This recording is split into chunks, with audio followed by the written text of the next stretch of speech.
नमस्ते दोस्तों, लाही छोटा से शहर पर के उठान गीत अच्छा लगे लाइक सब्सक्राइब कमेंट बॉक्स में ज़रूर बताएं। मेरे गाना कैसे लगा, मेरी वीडियो फुल देखिए आगे बढ़ाए। राजा मोरे हाटिया गाये रव बजरिया गाये रव बजरिया गाये बहिनी चला गए अपने बाहिनिया के देश बाहिनिया लिहावत हुई है। बहिनी चला गए अपने बाहिनिया के देश बाहिनिया लिहावत हुई है।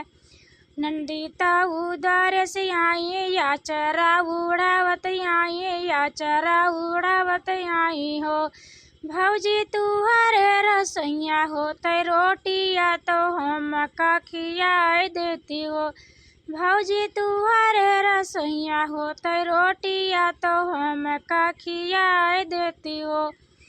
ननदी आटा तो चूक गवा चकिया तो फूट गवा हो। ननदी चक्की वाला तो बसहाई दूरा ननदी चक्की वाला तो बसहाई दूर ननद घर लौट जाती हो।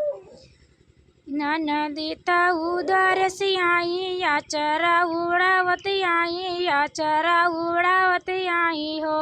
भौजी तुहरे रसोइया होते पानिया तो हम का पियाए देती हो। भौजी तुहरे रसोइया होते पानिया तो हम का पियाए देती हो।